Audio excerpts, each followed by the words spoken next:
What's up, guys? Welcome back to another episode. A little nippy out here today. It's in the 40s right now. It is supposed to heat up a little bit later, so can't complain. I had just a bunch of scrap wood that I'm going to start burning today. Actually just got my fire started, threw a couple of big logs on there, and fed all the ladies. You can see one in the background walking by right now. So anyways, what we'll be getting into today, I think we're going to try to work on the west wall. I have just enough 2x6s left over from the first delivery to hopefully finish off that wall. And then I have another delivery scheduled for today. Like I mentioned with my rewards from Lowe's, I get delivery for 20 bucks. So you can't really beat that. It's a lot better than having to drive into town, hook up the trailer, load everything up, come back, unload, unhook the trailer and all that. So 20 bucks, I'll do it. So I have, once again, I have some 2x4s coming in, more 2x6s, and then also the posts for my front and back porches. I think those were 6x6x8s, and then we're looking into some either LVL beams or just making our own for the porches. I think if we make them ourselves, the wood's going to cost roughly about $250. So I think that'll be a lot cheaper for me in the long run. It's just hard to find it. Lowe's didn't seem like they had any. I looked on McCoy's, they didn't seem like they had any either. So we may have to make them, and if we do, I think, like I said, it'd be about $250 for those. And yeah, so anyways, it's not cheap building, in case you were wondering. So we got the we got the mini excavator out yesterday. Dad and I were digging out here just behind my property, outside the fence. I probably have I don't know, about a 4 or 5 foot section that you can walk across, or it's big enough just to fit the tractor there. So we were out here digging yesterday. I was trying to get used to the little mini. It's not that hard to use. I think I already got all the controls down. It's just knowing the machine, how much it can actually dig, how much it can handle as far as if it catches a root or something, because it will lift the machine up. It's about a 2,000 pound machine. And like I mentioned on one of my other videos, it does kick you around a little bit if you're not too familiar with the machine. And I definitely learned the hard way. I have a bruise like this big on the side of my knee. So it doesn't feel the best, but hey, you live and you learn. And like I said, yesterday we were out here digging, and I was out there for about an hour, and I think I only got bucked twice, where it kind of just jerks you like that. Other than that, I think I got it down pretty good, and it'll definitely come in handy. Y'all should know about what I'm talking about, because I did a video on the excavator on this channel. So the little bit of y'all that watched that one video know that we have it. And basically, I need to call the water department on Monday. I was gonna wait till after the holidays. Let's see, Friday, Saturday, Sunday. I think Sunday or Monday's New Year, so it might be Tuesday of next week that I call the water department and have them come out and look if they have time that day. And then once we figure that out, I can start trenching. So it'll be a lot of digging coming up, a lot of trenching. Not 100% sure exactly where the meter's going to go right now. I have a good understanding of where they wanted to put it initially, and I think that's what's going to have to be. So I'll have to buy another roll of PEX pipe as well. 1-inch PEX pipe, I think it's about 100 bucks. Not terrible. I personally like the PEX over the PVC, so you don't have to sit there and glue everything and all that. You can just run one solid 100-foot strip in your trench, and then just have a little connection that just hooks up to it. So I'll have to order another roll of that if we are going to have the meter over there near Mom and Dad's.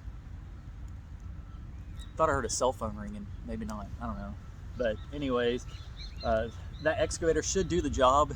I have not just dug in a straight line yet, so we'll see what happens. We'll have to spray the line on the ground where we want to dig, and just go one scoop at a time. And it'll probably be I'm thinking in between building the house, I'll try to dig as well. So it'll probably be a good week's worth of digging with that little mini excavator. And then I got to plan out where I want all my water lines on the property. I do want different spigots and stuff, the little faucets throughout the property, so I'm not having to drag a hose everywhere. So I'm thinking maybe one up there by my pond.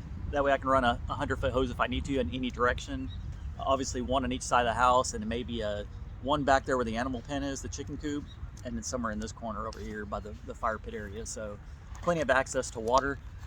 Everybody always asks every video, what happened to water? Where's the water? What's the deal with the water?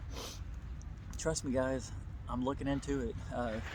You just gotta, just for a while, just let it play out and see what they say. And then now we got this machine. It's kind of a game changer. It probably would have cost more to trench or to bore under the roadway than we paid for the machine. So anyways, I think we got a good deal on it. I will rate that excavator. As far as driving it, I talked to Dad yesterday. He's been on the machine, he knows, but we were just chit-chatting about it, and I said, if I had to rate that excavator on a scale of 1 to 10, 10 being the best, 1 being the worst, as far as driving the machine, getting from one spot to another, I'm gonna rate that thing about a 1. It is extremely slow, but it is a mini excavator, and we knew it was gonna be a slow machine. As far as digging, excellent. I think that thing works awesome.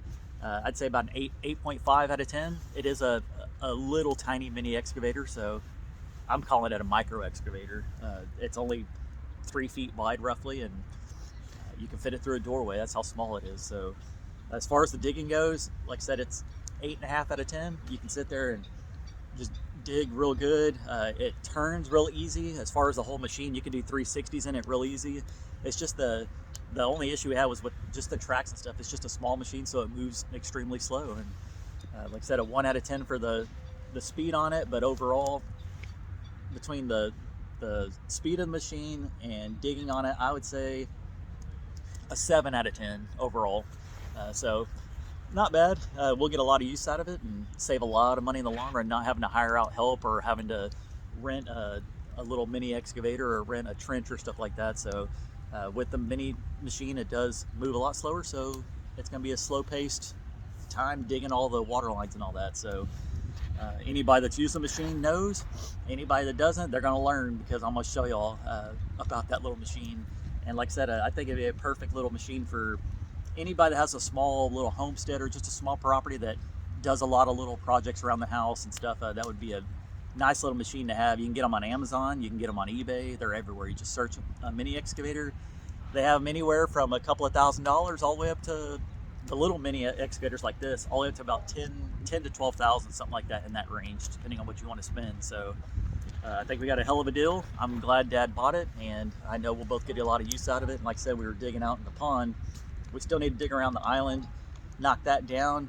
When we do that, the water level will be even across the entire pond, so you should be able to see water around the island. That's the goal when we're done. So we still got to build up the back west side berm. When we had the major rain come through, it did knock out a portion of it, so I got to build the wall back, fix the wall, make sure there's no gaps in it. And then other than that, the goats have been out in the pond trimming everything up for us. It looks nice out there. Once springtime rolls around, a lot more of the grass starts shooting up. They'll be able to go and trim it all along the water's edge, and that saves us a ton of time having to go in there and weed eat and mow around the pond. Nobody likes doing that, or if they do, they're crazy. I don't know anybody that likes to weed eat and mow around ponds. So anyways, if we can have the goats do it for us, we will. So that's all I got for today. Hope you guys enjoyed this one. A lot more building coming up. Like I said, I'm hoping that this truck will get here soon with the next delivery of my wood, and we'll be able to knock out the rest of the perimeter walls, and then we can start on the interior probably sometime next week. So hope you guys are staying tuned and looking forward to that. Appreciate you guys for watching. Once again, thank you for helping me get to 100,000 on the main channel. We just hit 21K on this channel, so we're moving on up, guys. Appreciate y'all, and I'll catch you on the next one. Peace. Bye, guys.